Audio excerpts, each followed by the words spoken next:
آئیے آج بات کرتے ہیں مغربی بنگال کی سیاست کی۔ وہاں ایک نیا طوفان اٹھ رہا ہے اور اس کا مرکز ہے بابری مسجد کا سایہ۔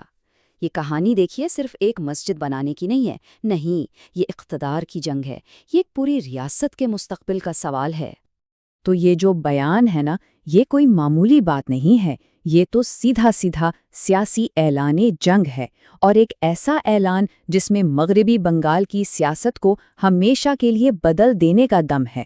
تو سوال یہ ہے کہ آخر یہ سب شروع کہاں سے ہوا؟ بات شروع ہوتی ہے مرشد آباد سے۔ وہاں ایک نئی بابری مسجد کا سنگ بنیاد رکھا جاتا ہے، لیکن یہ صرف ایک عمارت کی بنیاد نہیں ہے، یہ دراصل ایک علامت کو دوبارہ زندہ کرنے کی کوشش ہے، ایک ایسی علامت جو ہندوستان کی تاریخ کے گہرے زخموں اور شدید جذبات سے جڑی ہوئی ہیں۔ اور ہوا کیا؟ ہزاروں لوگ، ہزاروں کی تعداد میں مقامی حامی وحد جمع ہو گئے۔ وہ اپنے ساتھ اینٹیں لا رہے تھے، عطیہ کر رہے تھے۔ ان لوگوں کے لیے یہ صرف اینٹیں نہیں تھیں، نہیں، یہ انصاف کی بحالی کی ایک امید تھی۔ ان کا ماننا تھا کہ یہ ایک تاریخی غلطی کو ٹھیک کرنے کی کوشش ہے، ایک ایسی غلطی جس نے ان کی شناخت پر سوال اٹھایا تھا۔ تو اب سوال یہ ہے کہ اس ساری سیاسی بساط کے پیچھے کون سے کھلاڑی ہیں؟ آئیے دیکھتے ہیں کہ اس ڈرامے کے اہم کردار کون کون ہیں جو اس کھیل کو ایک نئی ہی سمت دے رہے ہیں۔ اس سارے طوفان کے بالکل بیچ میں جو نام ہے وہ ہے ہمایوں کبیر کا، ایک باغی سیاستدان۔ انہیں حال ہی میں ترنمول کانگریس سے نکالا گیا اور اب وہ اپنی ہی پرانی پارٹی کے خلاف کھڑے ہو گئے ہیں۔ سچ پوچھیں تو ان کا ہر قدم بنگال کی سیاست میں ایک نئی ہلچل پیدا کر رہا ہے۔ اور وہ صرف باتیں نہیں کر رہے، ان کے پاس ایک پورا پلان ہے۔ 22 دسمبر کو ایک نئی پارٹی کا اعلان، اسد الدین اویسی کی AMIM کے ساتھ اتحاد، اور تو اور اگلے الیکشن میں 135 سیٹوں پر اپنے امیدوار کھڑے کرنے کا منصوبہ۔ ان کا عزم صاف ہے، بنگال سے TMC اور BJP دونوں کی حکومت ختم کرنی ہے۔ یہ صرف اعلانات نہیں ہے، یہ تو ایک سیاسی زلزلہ لانے کی پوری تیاری ہے۔ اور کہانی یہاں ختم نہیں ہوتی۔ اب اس کھیل میں ایک اور بڑے کھلاڑی کی انٹری ہوتی ہے، اسد الدین اویسی۔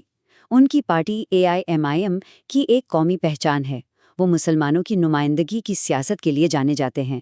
ان کے آنے سے بنگال کی یہ لڑائی اب اور بھی زیادہ پیچیدہ ہو گئی ہے۔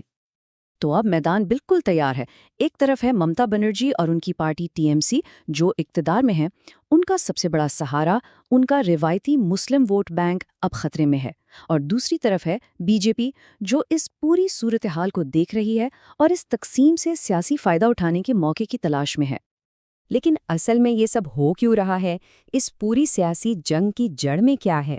سچ تو یہ ہے کہ اس کی بنیاد صرف ایک نمبر پر ہے۔ جی ہاں، صرف ایک عدد جو بنگال میں حکومت بنانے اور گرانے کی طاقت رکھتا ہے، اور وہ نمبر ہے 35%۔ یہ مغربی بنگال کی مسلم آبادی کا تناسب ہے۔ یہی وہ ووٹ بینک ہے جو سالوں سے ممتا بنرجی کی طاقت کا راز رہا ہے، اور اب یہی 35% اس نئی سیاسی جنگ کا سب سے بڑا میدان بن گیا ہے۔ تو حکمت عملی بالکل صاف ہے، ہمایوں کبیر اور اسد الدین اویسی کا اتحاد ایک ہی مقصد کے لیے کام کر رہا ہے، TMC کے روایتی مسلم ووٹ کو تقسیم کیا جائے۔ اس سے مقابلہ دو طرفہ نہیں بلکہ تین رخی ہو جائے گا۔ مقصد یہ ہے کہ ووٹوں میں ایسی درار ڈالی جائے جو اقتدار کی پوری بازی ہی پلٹ دے۔ اچھا، اس اعلان کے بعد جو ہوا وہ ایک لفظی جنگ تھی، ہر طرف سے بیانات آنے لگے۔ تو آئیے ذرا سنتے ہیں کہ کون کیا کہہ رہا ہے، سیاسی رہنما کیا رد عمل دے رہے ہیں، اور مذہبی رہنماؤں کا کیا موقف ہے۔ کانگریس کے عمران مسعود کا کہنا ہے کہ بھائی مسجد بنانی ہے تو بناؤ، یہ تماشا کیوں؟ ان کے مطابق یہ سب کچھ صرف نفرت کا ماحول بنانے کے لیے کیا جا رہا ہے۔ تو ان کا الزام سیدھا ہے کہ سب سیاسی فائدے کے لیے ہے۔ پھر BJP کی طرف سے کیشو پرساد موریہ کا بیان آیا۔ انہوں نے کہا، دیکھو، ہمیں مسجد بنانے پر کوئی اعتراض نہیں، لیکن اگر یہ بابر کے نام پر بنے گی تو اس کی مخالفت ہوگی اور اس کا انجام بھی ہوگا۔ تو ان کا موقف صاف ہے، مسئلہ مسجد سے نہیں، بابر کے نام سے ہے۔ اب TMC کا رد عمل بھی سن لیں۔ ان کی رہنما سایونی گھوش نے اسے سیدھا سیدھا BJP کی سازش قرار دے دیا۔ ان کا الزام ہے کہ ہمایوں کبیر کو فنڈنگ اور حوصلہ سب کچھ BJP سے مل رہا ہے تاکہ بنگال کا امن خراب کیا جا سکے۔ دوسری طرف ہندو مذہبی رہنماؤں میں شدید غصہ پایا جاتا ہے۔ پرمہنس آچاریہ نے تو یہاں تک کہہ دیا کہ غیر ملکی حملہ آور ملک کے غدار لٹیرے بابر کے نام کی ایک اینٹ بھی ہندوستان کی مقدس زمین پر رکھنے نہیں دی جائے گی۔ تو رد عمل بہت سخت ہے۔ اور ایک دلچسپ بات یہ بھی ہے کہ مخالفت صرف سیاسی جماعتوں جو دوسرے مذہب کی طرف سے نہیں آ رہی، خود مسلم کمیونٹی کے اندر سے بھی کچھ آوازیں اٹھ رہی ہیں۔ کچھ مذہبی رہنماؤں کا کہنا ہے کہ ایسے بیانات سے فتنہ پھیلتا ہے اور اسلام میں فتنے کی کوئی جگہ نہیں۔ ان کے مطابق سیاسی نیت عبادت کی روح کو خراب کر دیتی ہے۔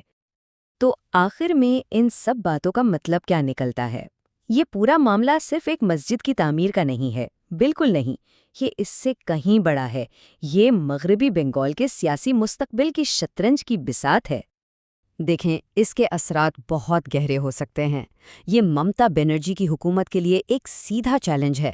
اس سے شناخت کی بنیاد پر ایک نیا سیاسی محاذ کھڑا ہو سکتا ہے، اور یہ 2026 کے ریاستی انتخابات سے پہلے ہی ماحول کو کافی گرم کر رہا ہے۔ اور یہ معاملہ صرف بنگال تک نہیں رک رہا، اب تو حیدرآباد میں بھی ایک بابری میموریل کا اعلان کر دیا گیا ہے۔ تو آخر میں ہم اسی سوال پر آ کر رکتے ہیں کہ یہ سب جو ہو رہا ہے، یہ عقیدے کی لڑائی ہے یا پھر 2026 کے انتخابات کے لیے بچھائی گئی شطرنج کی پہلی چال؟ یہ مذہبی جذبات کا اظہار ہے یا خالص سیاست؟ اس کا جواب تو شاید آنے والا وقت ہی دے گا۔